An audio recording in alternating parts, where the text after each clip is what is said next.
would like to touch on a few things, and then we're going to go to general questions. So, you came to Silicon Valley in 67? 68. Yeah, so at that time, it was no Silicon Valley, it was Santa Clara Valley. But somebody says so. Yeah. So you lived all this history of what happened there, you know, it was a tremendous change. We had a lot of orchards at the time. Things have changed dramatically. And probably the first company was Shockley Labs. Yep. And then there are the 8 traitorous guys that left and founded. This is Bob Noyce. Yes. And Gordon Moore is on the left, I believe. Yeah, I think this one is Gordon Moore. That is Gordon Moore. And I think this Eugene Kleiner. He was the founder of Kleiner Perkins, you know, the major VC firm in Silicon Valley that financed so many companies. So I guess you knew many of these people. That yes. How was it to work with Gordon Moore? Well, Gordon Moore was a pretty quiet guy. He had an interesting English humor, and of course his contributions were important at Fairchild, and at Intel. The person that really took over early, even before it was CEO, was Andy Grove. Andy Grove was the assistant of Gordon Moore at Fairchild, and he became the head of operations at Intel when Intel started. But rapidly, Grove was the force inside. Even Bob Noyce was really yielding often to Andy Grove. So really, the person that then eventually took over and drove this Wintel, power that for 20 plus years controlled the PC industry was really Andy Grove. Yeah. So then at Fairchild, I mean, you mentioned silicon gate transistor. I have a diagram here. I took it from your book. Yeah. I mean, the changes between aluminum gate that made it possible to have high-level integration. I'm tethered, so I cannot easily, but you can see, how for the same, this is the layout that you would have for aluminum gate, and this is the layout for silicon gate, and you can see how the aluminum can go through the actual logic that you have underneath, because all these silicon gates, are buried under oxide, and here is the buried contact that allows the same thing to happen. So you can see how, if you just look at the area used here is about half of that, and there is all those empty spaces here which are required to run the signals that you need to go to other gates, because this type of technology is limited by the aluminum, by the area taken by the aluminum, where in this case the gates are in silicon and the signals coming in metal, and so you can do everything much more compactly. Okay, so on the left we have also Andy Grove. I think there's the one on the left. He was the CEO of Intel for a number of years. I think those are the founders, Andy Grove, Robert Noyce, Gordon Moore. And the chip over there is also the chip that they're looking at. Those are the reduced pictures of the ruby lith. There was in scale 500 to 1. That scale is more like 100 to 1 or 200 to 1, where they are. So those were taking pictures of this larger ruby lith. By the way, the 8080 was one of the last 8080 was one of the last chips that we used ruby lith. Then after that, it was we could use techniques where you would go from the composite layout to the mask making directly. Yeah. So you have been at the forefront of many trends in technology. So while at Fairchild, I mean, you did the silicon gate transistor. Yeah. And for some reason, I think Fairchild didn't want it to commercialize it, or didn't want. No, they couldn't use it because most of their products, they use it for some product like the 3708. Yeah. But for most of their products, they couldn't do a capacitor, I mean the bootstrap load, which I figured out a way how to do it later. And so after I left Fairchild, they started using, because they found out that I had invented also the other, the other technique. And so eventually they used it, but for the, if you wanted to do two-phase logic, you needed bootstrap load, two-phase random logic. You could use two-phase circuits to do, for example, shift registers, because those don't have random logic. They are just a cell that repeats, and you can use the full voltage of the clock that comes from the outside. But from the inside, if to have a signal that has the same level as the supply voltage, you needed a bootstrap load. And that was impossible, was supposed to be impossible with silicon gate. But once I found a way to do it, then everybody, there was no more any reason not to have silicon gate. In fact, the entire industry went silicon gate. You know, just so that you understand, in 1968, I like to see the faces of people when I talk. So in 1968, 95% of all integrated circuits used bipolar technology. They did not use MOS. MOS was too slow, it was unreliable still, and it had many problems. With silicon gate, after the 4004, all the problems that people have seen or imagined with silicon gate were solved, and so the entire industry moved to silicon gate. And for the next 40 years, all new chips were using silicon gate. Very little new stuff was done with bipolar. Bipolar was mostly legacy stuff. There were memories, fast memories, for example, using isoplanar processing 74 and 75. I developed a technology at Intel using depletion load that became in few years faster than bipolar. And so there was no more reason for any new technology to be used bipolar. And so by 85, basically, it was all MOS silicon gate, all the integrated circuits. About Intel, so Intel started as, I mean, they wanted to build shift registers. And no, Intel started to build memories. Yes. Okay, so, and they wanted to build a RAM. So the first chip was the 1101, a 256-bit static memory. It was too slow, and it was too expensive, and it used too much power. So they had to go with dynamic RAM, which was the next product, the 1103, was 1,000-bit dynamic RAM. There was 350 nanosecond access time when it came out, instead of 1 microsecond, 1.1 microsecond like the 1101, much less power dissipation, but it required refresh, so it would be useful only to make larger memories. And so you build a 4004 and 8008, but I think that Intel wasn't sold at the time that they should go the processors route. Yeah. So that's another aspect that, you know, you have been ahead of the trend, you know, what was coming. And was that part of the reason why you quit Intel? Yeah, because Intel did not see the importance of microprocessor, the top level of Intel. The only one that was got it was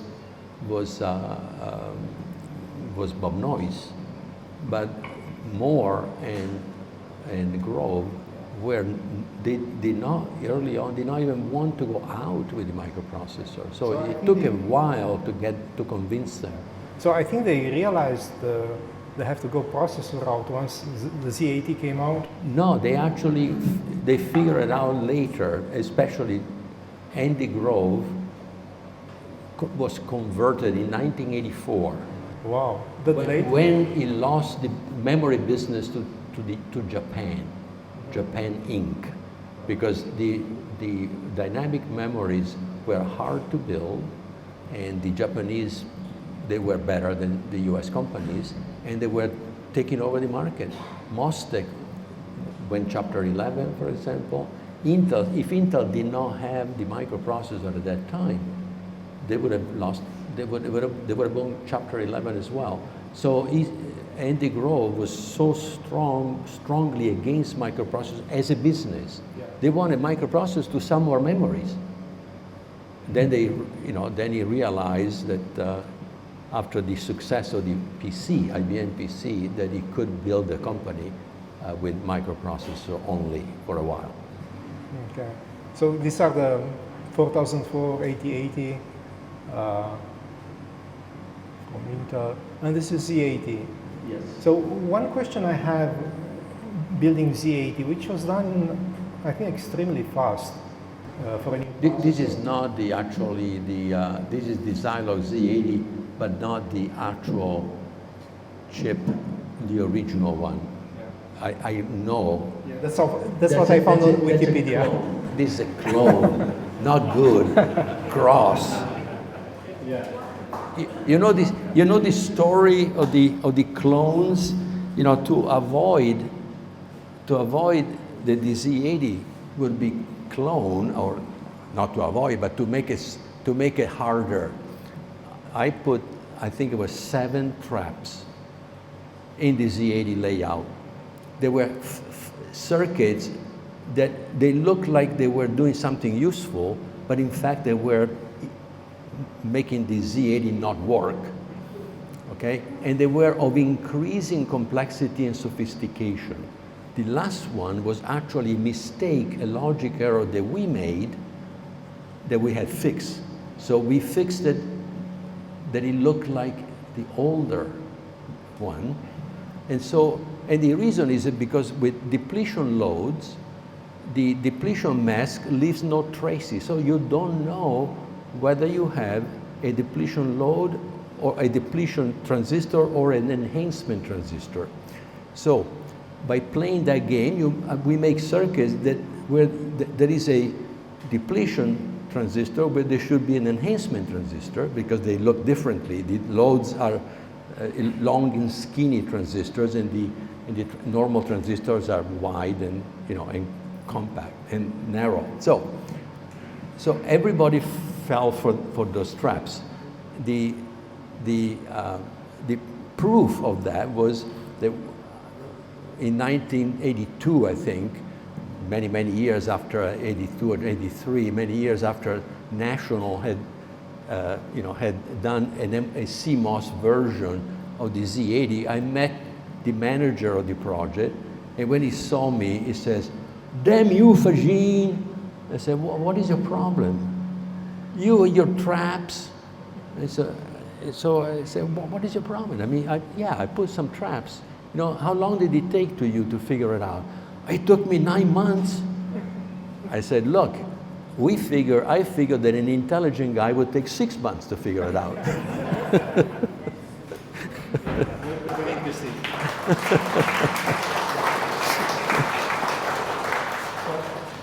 Building chips, it's a complicated process, and I know what's happened these days, how large the teams are for the design, for verification, layout, and everything else.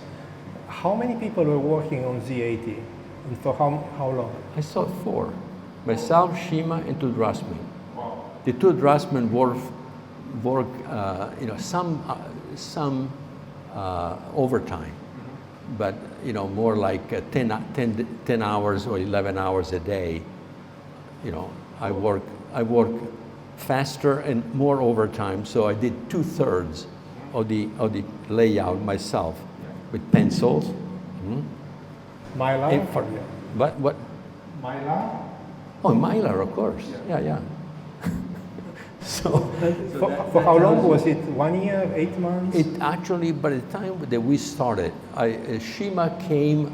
I did the architecture in a couple of months in the latter part of '74, and 1 or 2 months in '75. Then Shima came in 1st of April. And so we started really working full time, but because we also had some money, a little bit of money from our first investor, so I could hire some people before we were, on our own. And so from April until March, in not even 1 year, we went from the logic, chip design, circuit design, and the whole thing, to a working Z80, 9 months. Amazing. Like a baby. Amazing. And another question about Z80. So Z80 has many undocumented features that many in this room having figured them out, tried very hard, has special monitors, to go and find them. How did it came to it? Was it intentional, or was it by chance? Or? No, basically, if you wanted to,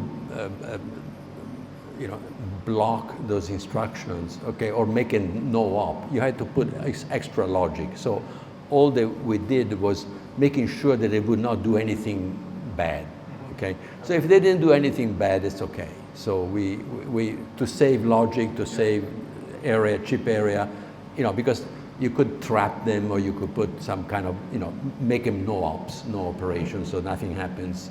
But they already were doing nothing interesting, so we didn't document it. We actually never figured out that people would use them. Yeah, they have been heavily used, including myself, and I guess many people here. I guess probably there are many other people that have questions about... When was the first time when you used design tools like Cadence, Synopsys? I was already out of the semiconductor industry. By the time we had design tools, because those design tools were really in the early '80s. In fact, more like the mid to late '80s, because they require workstations, and workstations require processors that were much more powerful than what we had. So the early design tools were so, it really took the '90s before they were really, usable tools. But, we did what we did with what we had, and, but already, Intel, to develop, say, the 386, Intel probably had 100 people. So, the 4004 was myself as an engineer, Shima for only 6 months to really help me out, and 3 draftsmen for the 4004 for 3 to 4 months, and that's it. But did you have some verification? What that included everything. Oh yeah. Well, I couldn't do the logic design because it took too much time. I didn't have the time to do it. And Shima was very good to catch possible mistakes. So Shima had a sort of a trap mind. Saying, no good. So I say, what is no good? So I would say, yeah, if this, that, and if that, then that, then no good. So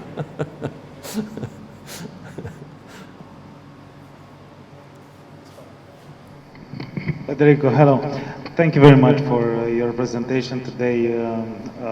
I think that the last part of your research, of your journey, is the most fascinating one, and I am very eager to read more about it. But I'll go back in the time that Sorina addressed in your conversation.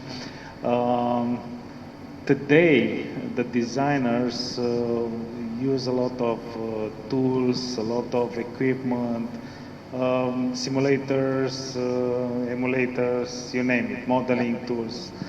How was back in beginning of 70s. Was it paper and pencil? Yeah. We use mylar instead of paper simply because it has less expansion, and so because it was used also as a guide to do what was called the rubylith. The rubylith would be a mylar with a very thin layer that could be peeled off, red, translucent red. And so you would follow the guide of the composite layout that would be underneath, and then with a coordinate, with the XY table, you would cut and peel, and then you would use those things that were huge. In fact, the 4004, we had to do it with 4 different pieces. Then they had to be put together precisely into these giant cameras that take a picture and reduce it to a 10x, which is called the reticle. And from that reticle, you go into a step and repeat camera that creates the masks. That's what was done in those days. Now, the machines that do this kind of stuff are unbelievable, because you basically, when you go with dimensions which are less than the wavelength of the light that you use to illuminate, you have to undo the damage, the optical distortions that are done by being with light that has a frequency, as I said, which is higher than the minimum dimension that you have. So the corners, you need to make them in a different shape that when you illuminate, it is undone, and you get what you want in the chip, and that is all done by computers, huge computers to do that. Can you imagine? I mean, ASML, which is the company that makes these giant machines, they cost 400, 500 million each. They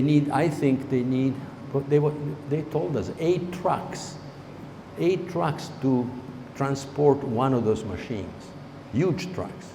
I mean, it's unbelievable what is going on today. The amount of technology needed today is unheard of. ASML is the only company that can make those machines, the only company in the world. Everybody buys those machines. They are the most profitable and most valuable European companies. ASML is a Dutch company. In fact, I visited them about a month ago. I was up in Holland. Hi.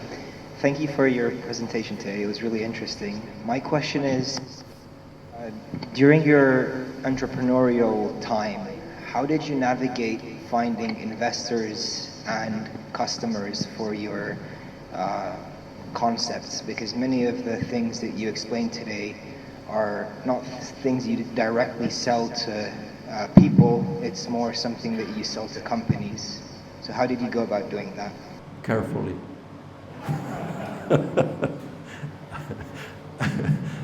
Basically, you have to explain in simple terms what you're trying to do, and unless you have some track record, it's very hard. You may not. Most investors will not invest in new ideas unless you have a track record of having done something previously that has been successful. So my track record was really the key. For example, nobody would have invested in me when I started Synaptics, trying to make computers that learn using neural networks. I found 3 that were willing to put a couple $1 million to see if what this crazy guy is thinking about, but only because I had done all the early microprocessor, the silicon gate technology, all of that. I was able to attract that money. Then once they saw what we were doing, then they put a little more money. But then it was only when we found the idea of the touchpad touchscreen that they understood that now they could put some more money, so that instead of saying, okay, you wanted to make computers that learn, but you couldn't do it, so goodbye. But I knew that if I didn't have a better idea, I mean, the idea that was feasible, the company would have gone, had to close, right? But I solved the problem, and we got additional money, and we built a billion dollar company with $14 million of total investment, which is unheard of, even in those days. As a follow-up to that, during this time, did you have any support or mentorship for the decisions you were making, or is this something that you just came to yourself through your life experience?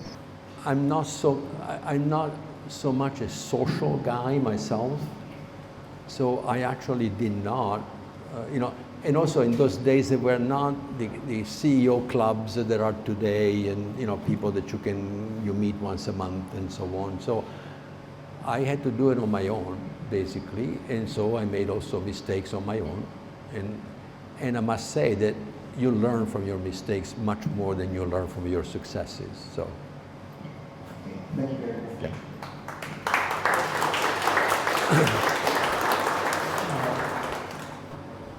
So I think it's an I think you remember this, yeah?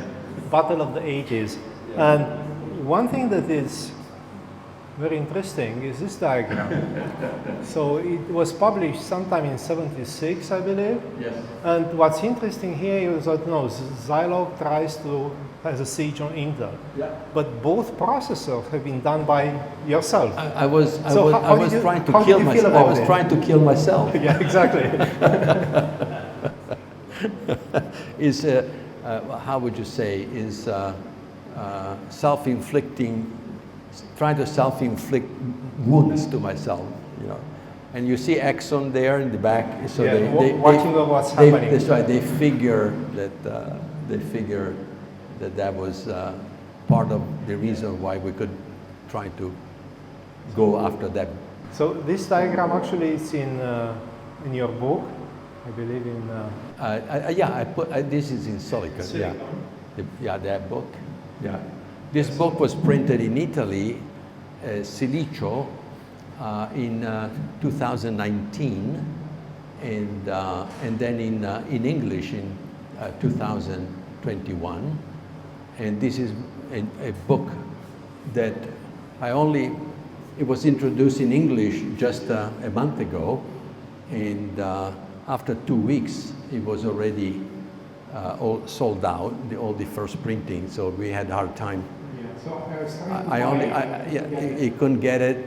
I had bought 10 copies as soon as it came out, so now I have 7 copies here for people that want it. And and I have a new book which in Italian was printed about 2 weeks ago, and it's called Beyond the Invisible, Oltre l'invisibile, Beyond the Invisible, and that is a follow-up on this theory, and is a conversation which makes it easier to understand the theory that I have developed, which is described in the Irreducible book. Yeah. More questions? Hello. So I have a question.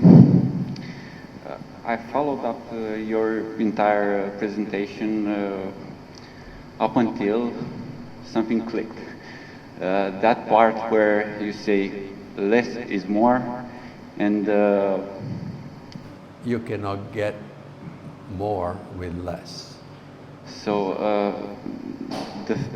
what you're trying to say in your my guess, your irreducible book and your next book, it's something that connects spirituality with what we actually know about the. Yeah, it is basically. Since I had to rush because I was late about describing my last work, which I consider the most important of my life by a long shot. It took me 34 years to arrive at a theory of consciousness.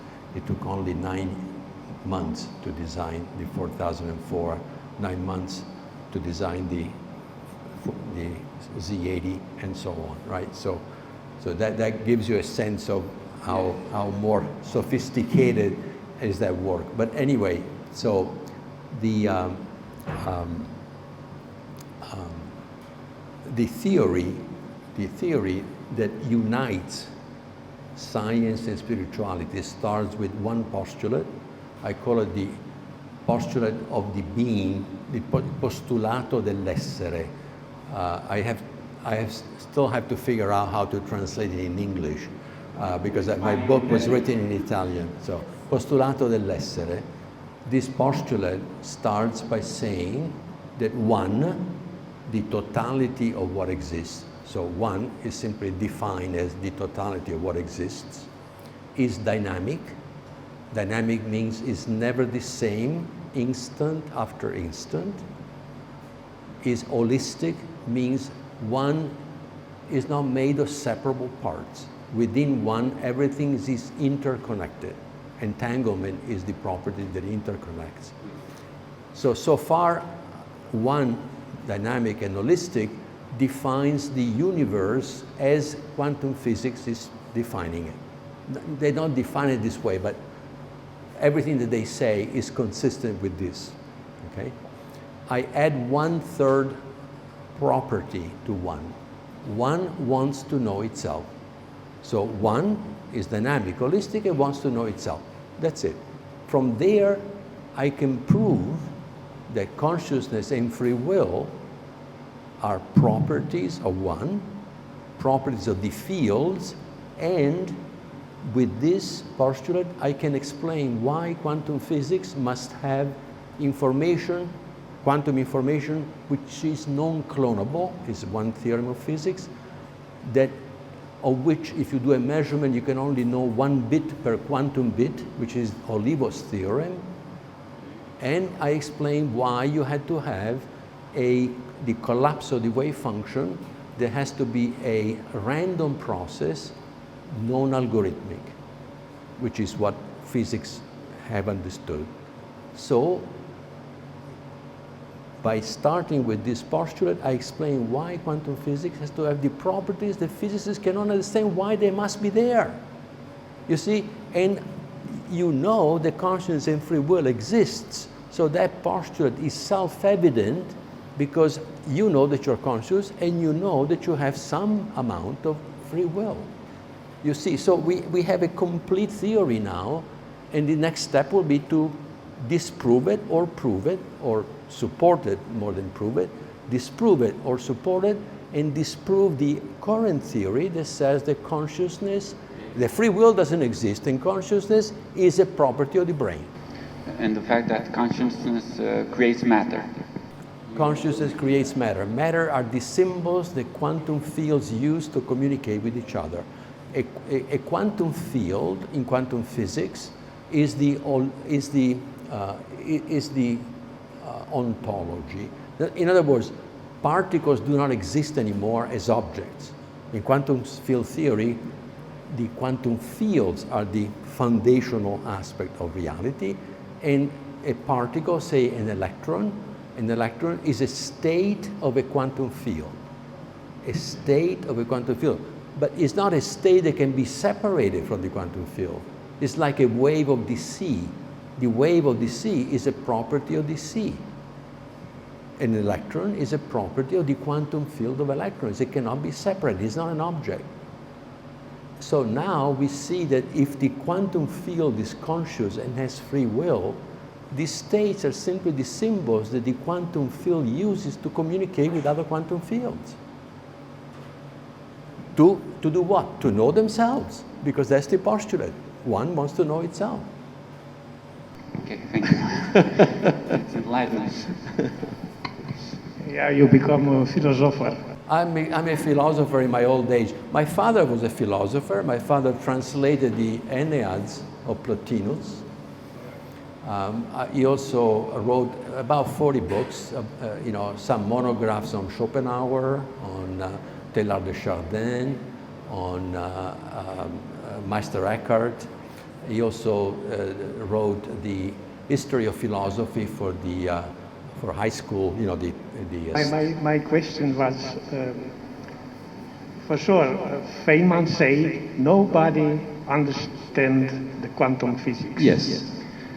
Because in quantum physics we have some strange weirdnesses. It's right.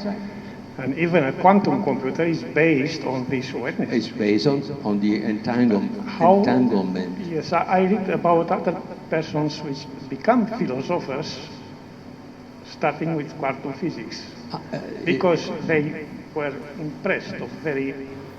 Feynman said that if you start thinking about trying to explain why quantum physics is the way it is, you will never go back to do physics because you will get lost. He said that. So I'm one of those that actually has explained why quantum physics has those properties. And Feynman said, you know, look, nature is absurd. He used the word absurd. Nature is absurd. Take it or leave it. You know, the mathematics proves that nature behaves this way and nature is absurd. And in my third book I said, no, nature is not absurd. We are absurd by saying that nature is absurd. Because nature created us. And we created the math that explains quantum physics. Okay? Yeah.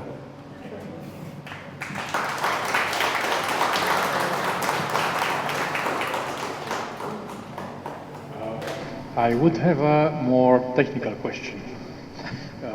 I was always thinking about the usage of analog computers.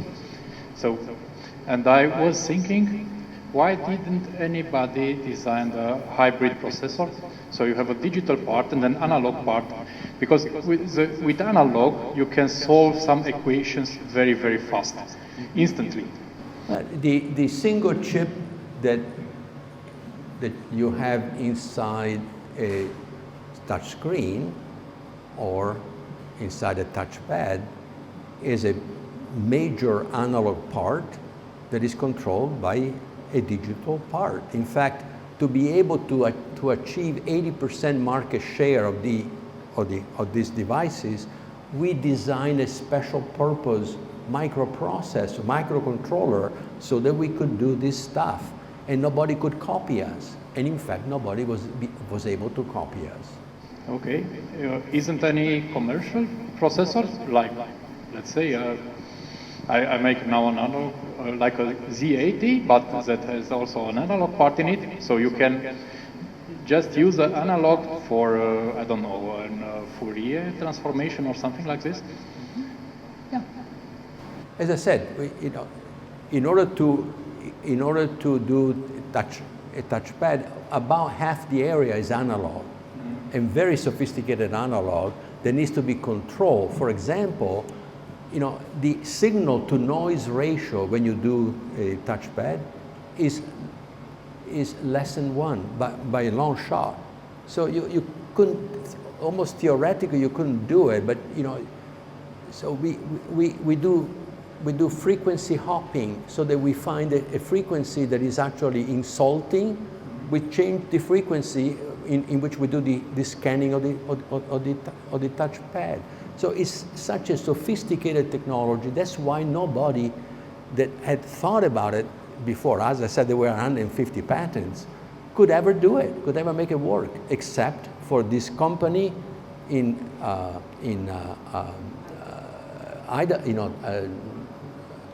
Utah that licensed the technology to Apple, and we. But we had a much better technology than CERC. In fact, we survived, and CERC went under. So, yeah. Thank you very much. Any more questions? Execution is fundamental. I mean, I cannot, in 1 hour I cannot say all the different things that are important. But if you do not know how to execute with enormous power, which is what, sorry, you were saying earlier, if you don't execute properly, forget it. Even if you have a new idea, you don't execute properly, somebody else with a similar idea finds a better way of doing it, and you're dead. Federico, I'm impressed with the consciousness progression that you've made, and it seems you're one of the finest innovative inventors, and it seems that many of the inventors used skills that are available to everybody, intuition, feelings, possibly dreams Yes. and such. Could you share a little bit how other people could use those abilities also? Well, yeah, basically, even when I was doing the 4004,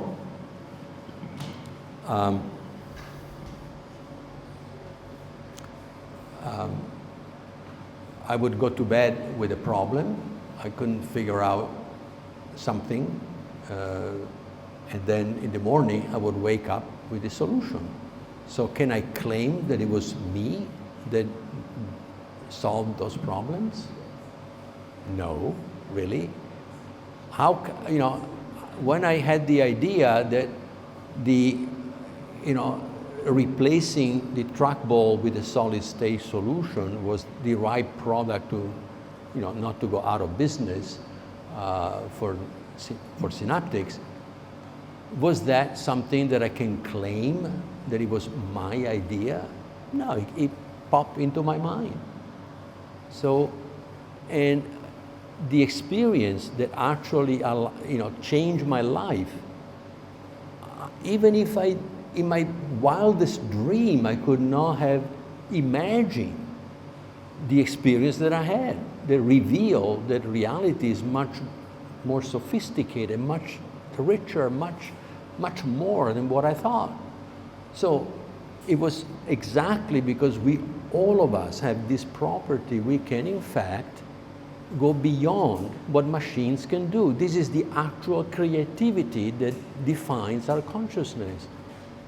Computers are not creative. They can mix and match, many more times a second that we can do it, but that's not creativity. We are the one that later find in a new mix and match something that we say, I like that. It's not the computer. For the computer, it just mix and matches and it gives you a bunch of stuff, and it's up to us to decide what to do and what we like and what we don't like.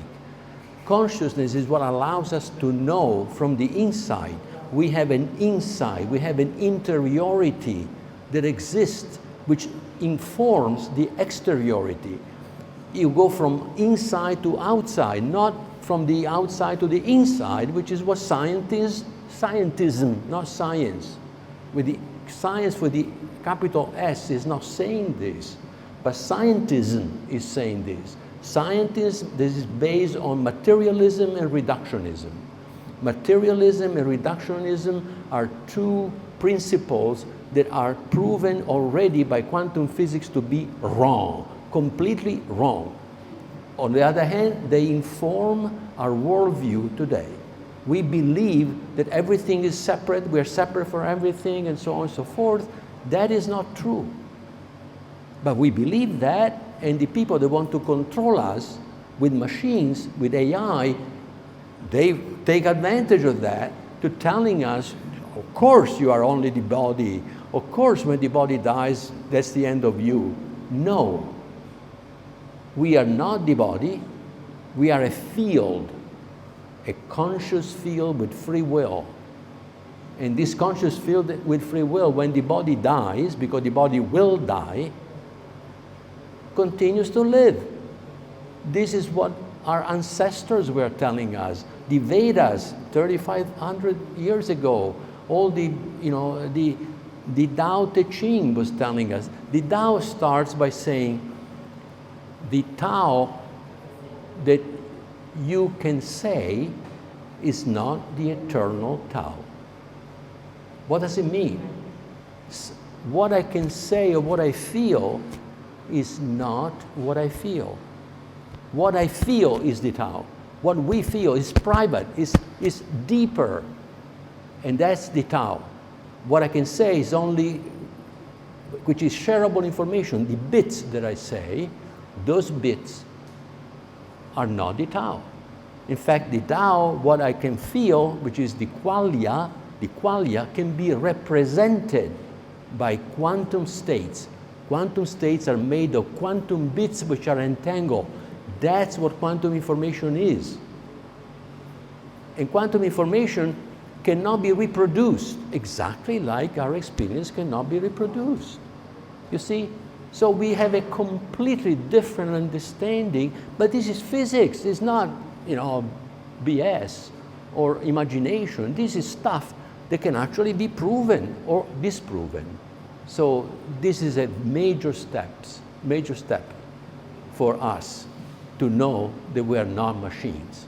Because artificial intelligence today is actually a danger if we believe that we are machines, but if we know that we are not machines, then we can use it properly for the good of everybody.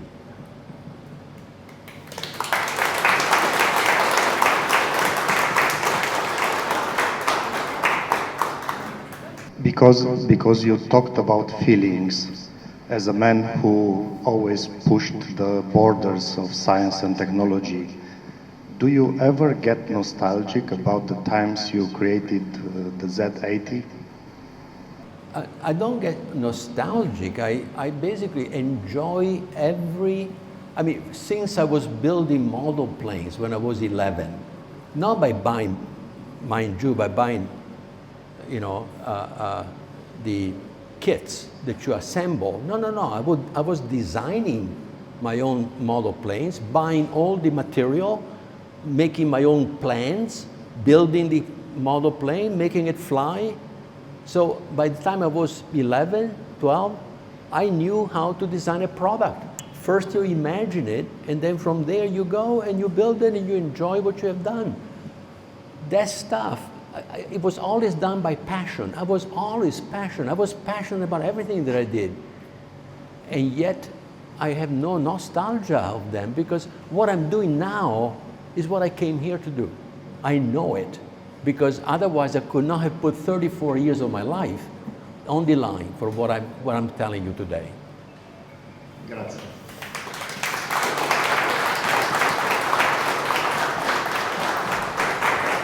Are there any more questions? Any answers?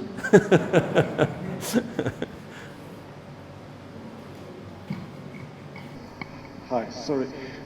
Do you think we can program the consciousness in the future? No, now we can program machine learning. Consciousness is not programmable. Consciousness is what we are. Consciousness is what decides what to be and what to know with free will. Consciousness is something. See, what we feel is not, qualia are not numbers. That's why they can only be represented with complex numbers. But the representation of qualia, this is important. The representation of qualia, which is a mathematical thing, a symbol, doesn't tell you anything about what you feel, how you know. It only tells you that there is a symbol that is like the symbol is the map. The territories is how I feel, how I know because I feel. That is the territory. That cannot be told with any math. Math can only give you symbols. It doesn't give you the experience of symbols. We can experience symbols. That is the foundational difference here. We always think that math is you start with math. I believe that too. In this book, I was trying to explain consciousness and free will by quantum physics. And then 6 months ago, while I was writing my third book, I said, no, I had to start with consciousness and free will and explain quantum physics. The other way around, turn it around. That was and now the theory is perfect, because otherwise the physicists say, well, yeah, you say that, but it could represent something else. Who knows? And you never get anywhere. But you know that you're conscious and you know that you have some free will, so you already know that. So why don't you start from there as the self-evident postulate that reality starts there? If you read the postulates of quantum physics, it takes 5 years to understand them. And then you have to accept it because they are absurd, like Feynman said. Okay?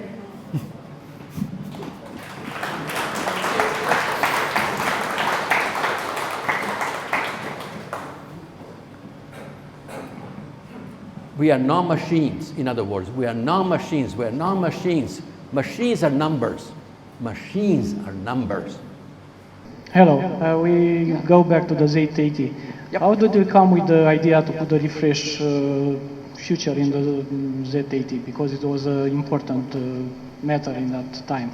Yeah, that was another one of those things that I cannot claim because, you know, I was thinking, what should the next product be? As I mentioned earlier, my first product be, you know, when I started Zilog, I did not want to think of a next product before leaving Zilog, before leaving Intel, because I didn't want to, you know, to do it on their time or even on my own time. So I did not want to think about it. And in fact, the first product that I came to mind was the Z8. And this Z8, you know, turned out to be also very successful. It's still in production today, you know, 46 years later, and it's, you know, it was a very nice architecture because you could do direct operation from I/O to, you know, to I/O, you know, things of that sort. But when I realized that in order to do that, we had to have a factory because you know, the Z8 needed a ROM, and a ROM needs, you have to have a factory to do a ROM because you have to have masks that are specialized for each customer. You know, so it was not the right thing to do. We didn't even have the money to do it. We couldn't get the money to do it. So when I realized that, I was thinking, what could I do? And it took me about probably a month of thinking, noodling in my head, and then I was, you know, one Saturday, I was there thinking, you know, I was still thinking about it, and at one point I said, yeah, the Super 80. I call it the Super 80, then it was called Z80. And the Super 80 was, the whole thing came up, you know, with, you know, a new architecture, with a new bus structure, but much better, with its I/O, the serial, you know, the parallel, and so on. All that kind of structure came in mind as a basic idea, and then it was simply have to fill in between the dots. So incubating in your mind and, you know, and wanting to have something, then it shows up. You know, just like the experience of consciousness that, you know, changed my life. I incubated that for a long time. Like, I wanted to know, what is consciousness? Why am I not happy? I want to know, taking responsibility for your own life. For a while, I had realized that I was pretending to be happy because, you know, the world says that you should be happy, so something is wrong with me if I'm not happy, because the world says that you should be happy. And I said, BS. No, I don't accept that. I'm not happy, and I want to understand why I'm not happy. So taking responsibility for your life is one of the first steps that any one of you needs to take sooner or later. Instead of saying, blaming somebody else, you know that you are responsible for everything that happens in your life. That is fundamental.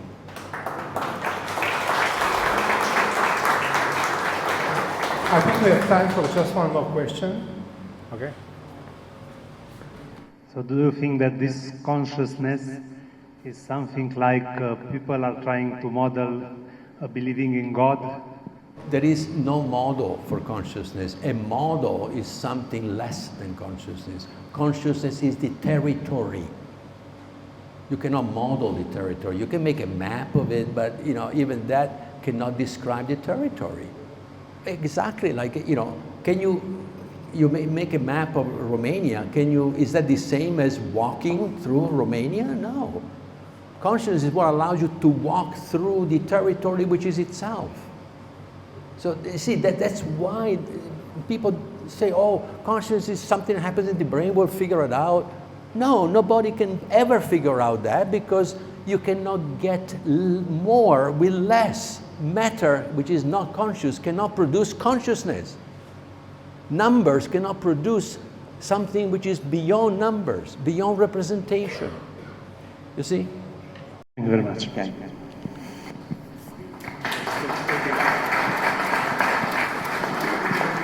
Very different question. You've been in this industry for a long time now. Yeah, I made Will it you, and the industry landscape is very different now from maybe 50 years ago. Will you still recommend the student to follow a silicon engineering trajectory? Silicon engineering, to become an engineer in building chips? Of course. I mean, absolutely. I mean, technology is great. I mean, I have nothing against technology. The problem is that if you use technology not for the good of everybody, and to use technology properly, meaning for the good of everybody, you need to know that you are conscious. If you think that you are a machine, you will be, you think that, well, let's make more money, what the hell, when I die, I'm dead, there is nothing else. That kind of thinking produces the greed, produces all the ills that we have on earth today.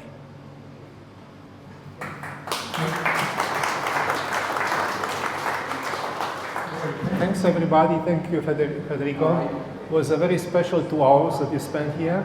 I mean, we talked about so many things, starting with technology and ending up with metaphysics. Federico has agreed to sign books for those that want to have them personalized, and I think that's what we're going to do next. Thank you.